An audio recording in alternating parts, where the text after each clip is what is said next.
হত্যা মামলা এতই সস্তা, আপনারা দেখলেন যে একজন রিক্সাওয়ালা, গরিব রিক্সাওয়ালা, 15ই আগস্ট সে গিয়েছিল 32 নম্বরে একটু ফুল কিনে।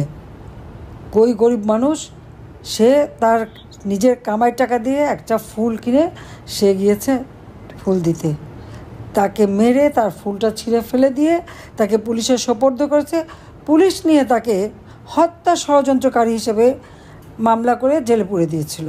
কাজেই এই হত্যা মামলার যে কি মেরিট, সেটা তো এর থেকেই বুঝতে পারেন। জনগণ তো এখান থেকে তাদের বোঝা উচিত যে যাকে ইচ্ছা তাকে, সবার বিরুদ্ধে হত্যা মামলা। চিফ জাস্টিস ছিলেন সাবেক চিফ জাস্টিস খায়রুল হক সাহেব, তাকে হাত করা পরিয়ে তার বিরুদ্ধে হত্যা মামলা। আর আওয়ামী লীগের সকল নেতাকর্মী, প্রায় 5-6 লাখ নেতাকর্মীর বিরুদ্ধে মামলা, অধিকাংশই সব হত্যা মামলা।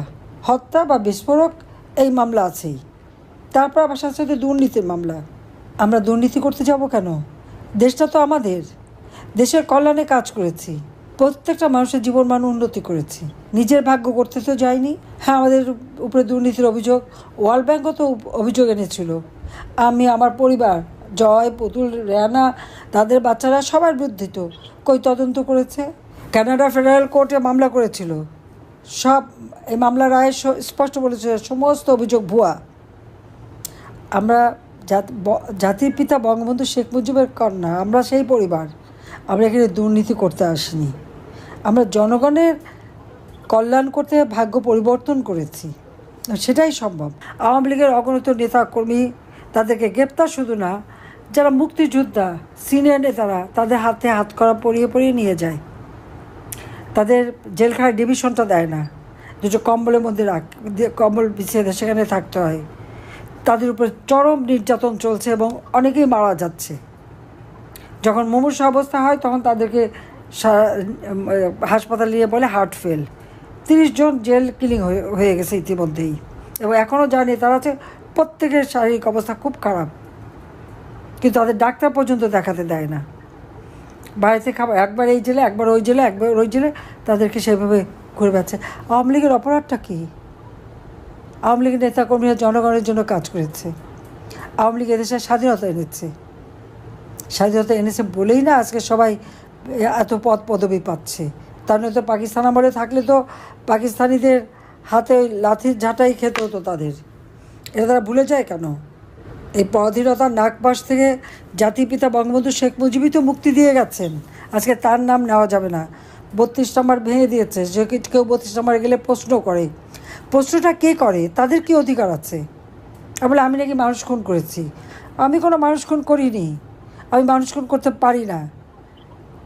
এই ছাত্রতা আন্দোলন শুরু করেছিল সেই জুলাই মাস থেকে।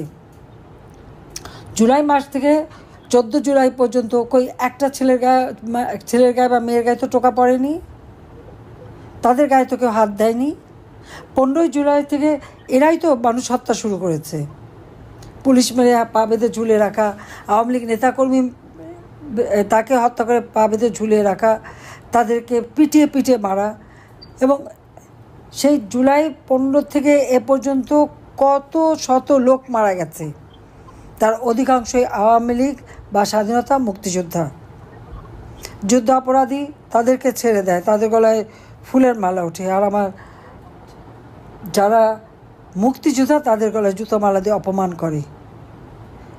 যারা নিজের জীবনের সব কিছু ত্যাগ করে স্বাধীনতা এনে দিল, আজকে তাদেরকে নিয়ে অপমান করা হয়। আর কত, গোপালগঞ্জে তো রীতিমতো গণহত্যা চালিয়েছে। সরাসরি হুকুম দিয়েছে গুলি করে মারো, মেরে তার ওই সমন্বয়কদের উদ্ধার করো। কই, আমি তো এরকম কোনো অর্ডার কাউকে দেইনি। তাহলে বিচার কার হওয়া উচিত? এই হত্যাকাণ্ডের জন্য বিচার তো ইউনূসের হওয়া উচিত।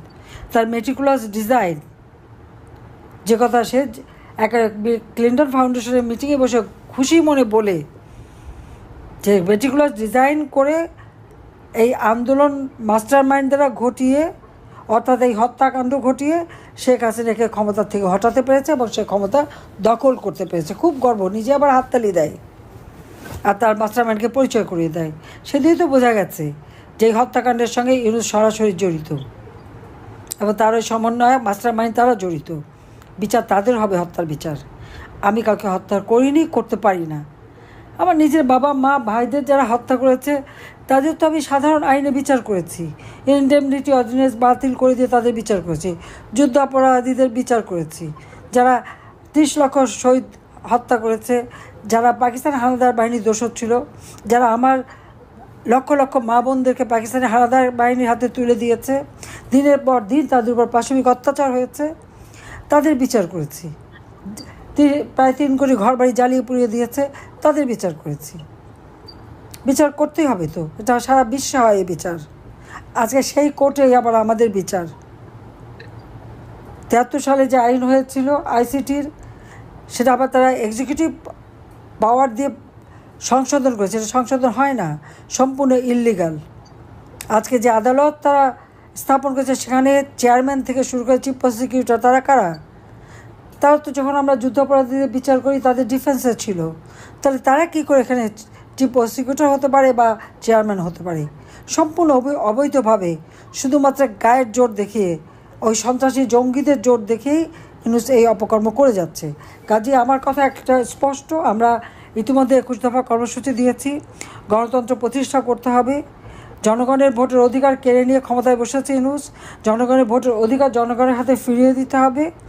যত বন্দী আছে সকলকে মুক্তি দিতে হবে। আওয়ামী লীগের নেতাকর্মী যাদেরকে মিথ্যা মামলা, 14 দলের নেতাকর্মী, সাংস্কৃতিক কর্মী, সাংবাদিক, আইনজীবী, সবাইকে যাদেরকে গ্রেপ্তার করে মিথ্যা মামলা দিয়ে হয়রানি করছে তাদেরকে মুক্তি দিতে হবে। আর যাদেরকে হত্যা করেছে তারাই আসলে শহীদ। এই হত্যাকাণ্ড যারা ঘটিয়েছে তাদের বিচার করতে হবে। এবং দেশের মানুষ আজকে হাহাকার, প্রত্যেকটা জিনিসের দাম বেড়ে গেছে, মানুষের আয় রোজগার নেই, মাথার ঘাম পায়ে ফেলে দিনমজুর, রিক্সাওয়ালা, সাধারণ মানুষ যা কামাকে তা দিয়ে একবেলা খাবার জোটাতে পারে না।